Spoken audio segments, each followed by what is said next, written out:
So thank you for coming in today, No Sarah. problem. My No name's problem. Fiona. Hi. And I'm an exercise physiologist, and what I hope to do today is just sort of talk through your cancer diagnosis and treatment, and sort of more importantly work out sort of where you're at the moment and whether there can be a role for exercise to help you manage ongoing treatment and then beyond. Okay, great. Okay, so we'll start off with Sarah, and your date of birth? Is the 25th of July, 1980. 1980.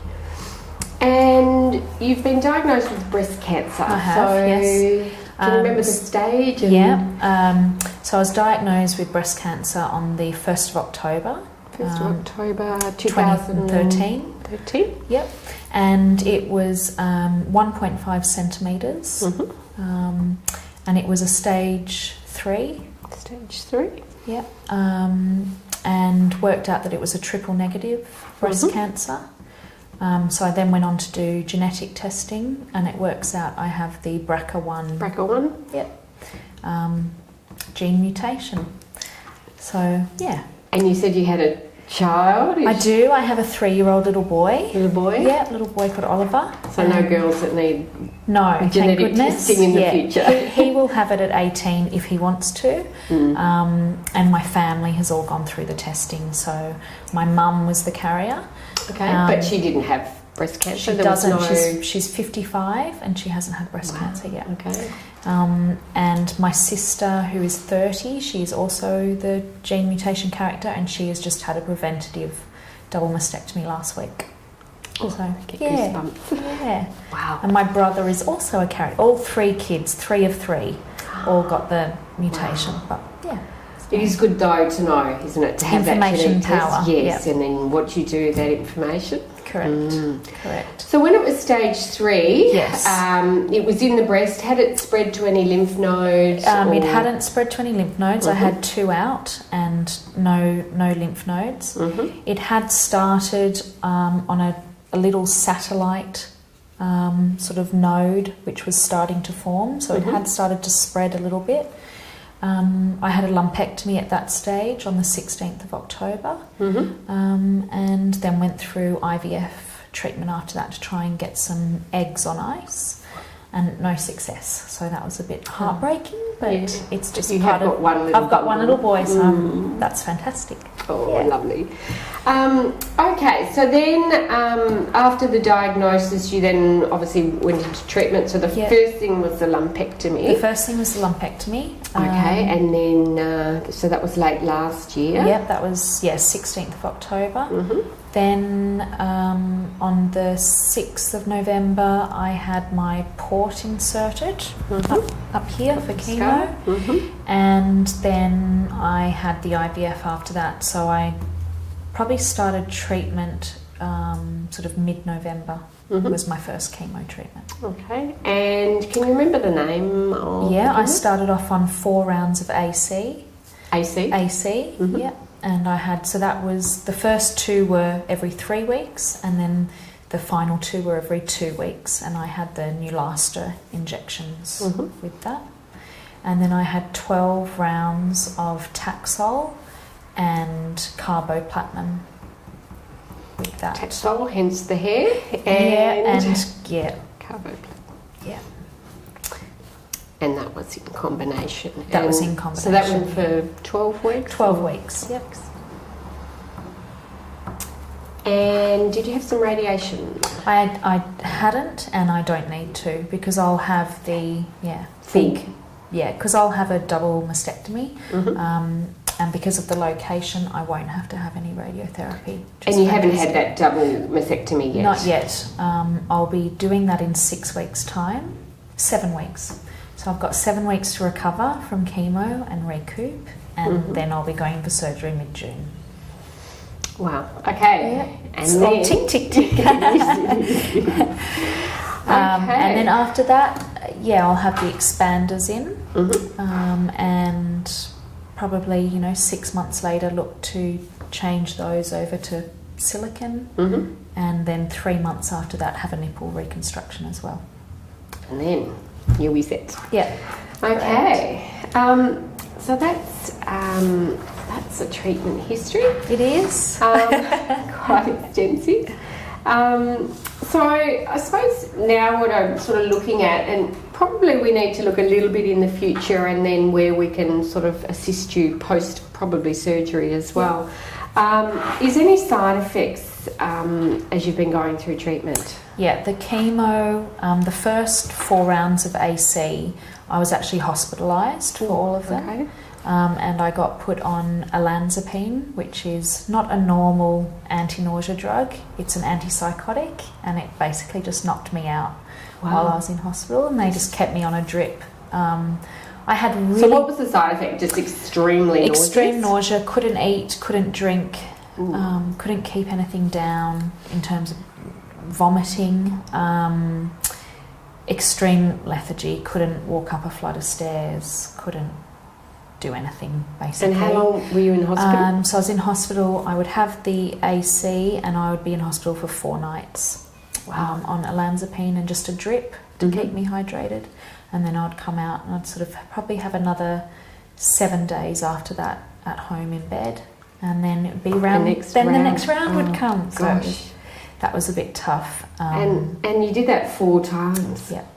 And was that the schedule, or did they cut it short saying this is No, just... that was the schedule. I had to see it out. Okay. And amazingly, he did warn me that if I had had really bad morning sickness with Oliver, sometimes that there's a correlation.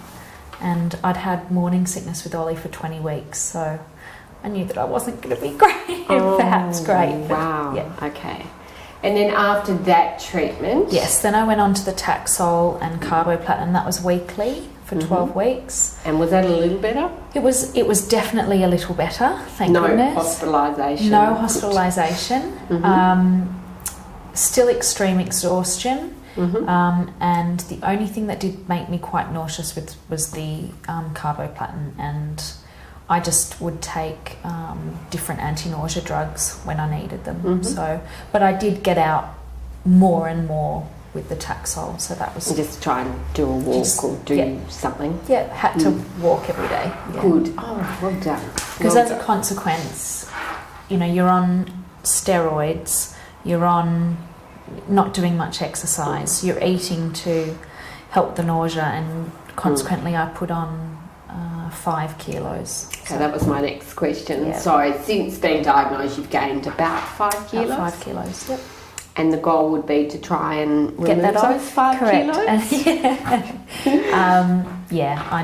I've lost 3 so far, which has been good on the Taxol, just through increased exercise and reducing food portions. Well done. But I'd still like to lose another 5. So okay, yeah, we'll see what we can do. We won't make any promises, because I'll try really hard. No, I think sometimes they do then put you on the hormone treatments post. So like tamoxifen or something like that. I won't be on tamoxifen. You won't? No.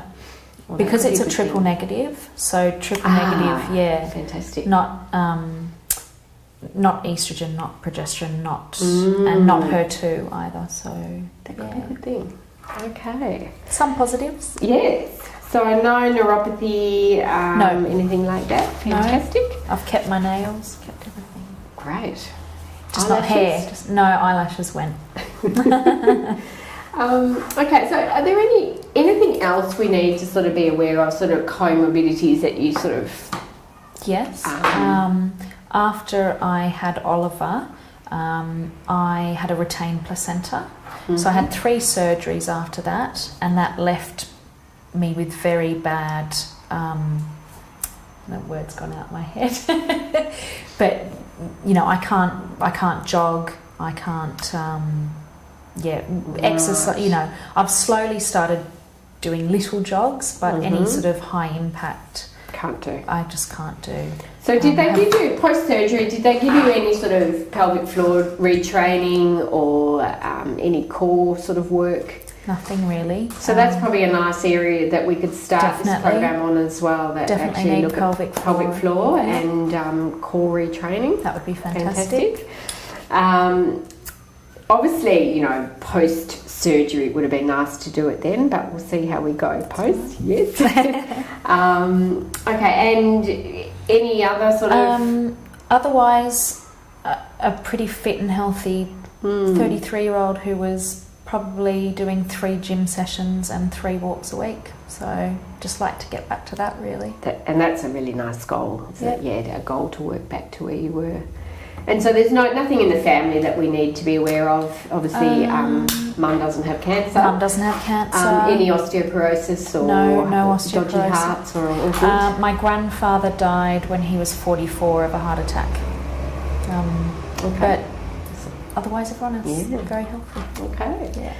So that brings us to the physical activity, and it sounds. We'll start with kind of what you're doing now, but I think it's important to look back at what you were doing, and I find often it's a nice goal to work back towards that, but also being respectful that you've had cancer, and we just kind of go a bit slower. Yeah. So, what physical activity are you doing at the moment? At the moment, I'm walking daily for anywhere between 40 minutes to an hour. Fantastic. And got told by my oncologist it can't just be a meander, it has to be heart rate up. So Fantastic. I've been working on that. Okay. And is that you just go out by yourself, or do you have a stroller and push that? I do have a stroller occasionally, but mainly it's just my crazy dog and crazy husband and crazy son along for the ride. Beautiful. Okay, so daily walks, and that's it at the moment? At the moment, yeah. Okay, but I have gone for 1 swim, but that doesn't really count. So yeah, okay. But I do enjoy swimming. So what were you doing? What was your past physical activity? Kind of, I suppose, in the year leading up to diagnosis. You've mentioned you were going to the gym probably 2 to 3 times a week. And I would do get on the bike, get on the treadmill. I'd do a swim. So just your own cardio? Just my own cardio, yeah. I didn't do classes as such, just my own cardio. And any then weights? I did do weights, yes. How often? Twice a week? Yeah, once or twice a week. In with sort of some of the cardio. Yeah. And that was enjoyable? I do enjoy doing weights. And you're a member of a gym? I am, yep. Oh, you are? Yeah. Okay. Yeah. I had to stop it because it really wasn't worth paying for. But yes, I was a member of And a gym. is the goal kind of post-surgery then to look at going back? Yes. Yep. Excellent. Okay. And I think that was it. And then, walking probably 2 to 3 times a week in the park on top of that. So, So if I'm sort of looking at a timeline, the reconstructive surgery, you just kind of finished your last treatment yesterday? I had my last chemo treatment yesterday, and I've sort of got 7 weeks to recoup, get fit, get healthy before my surgery, and then surgery in mid-June, and then after that they sort of say 4 to 6 weeks recovery. And then look at maybe returning to the gym after that. Yeah. So I suppose we've got 2 goals with you. I would say one would be prehab, and potentially, keeping your walks, and maybe we could look at getting your heart rate up on those walks, and then post surgery, potentially getting some range of motion back, and then I think slowly introducing you back to the gym and back to the bike and the cardio and maybe some weights. You're going to have to start slowly, particularly where the surgery's been. Yes. But that would be sort of a phase 2 of a program.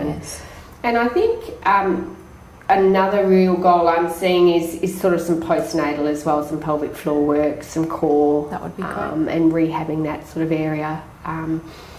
And we could even, I think, begin that in the 7 weeks prehab. Go on your walk and come back and do your rehab exercises. Is that sort of? Yep, definitely. And so the goal is, I think, 2-stage. One's prehab, one's post rehab. Yep. And look at the gym sort of weight training and cardio program.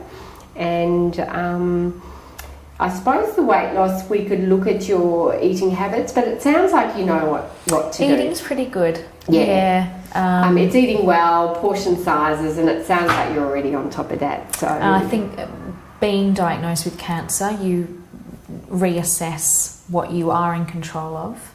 So there's a lot of leafy greens and fruit and veg in our diet, so Brilliant. which is good.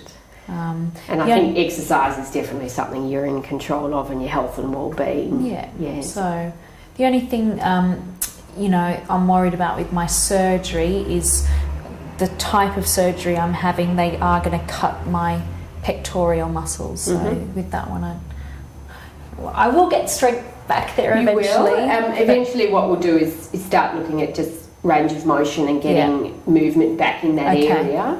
And then slowly build up the strength there. But I think initially we'll take it very quiet in that area, and you can start focusing on other areas. Sounds good. And then gradually, as you get movement and the pain reduces, and then we'll be able to sort of get in there and start doing a little bit more. And it'll be very gradual. So we're not going to go in there full bore. Okay, great. So I look forward to seeing what the students do with your me too. Thank you. Thank you very much. No problem.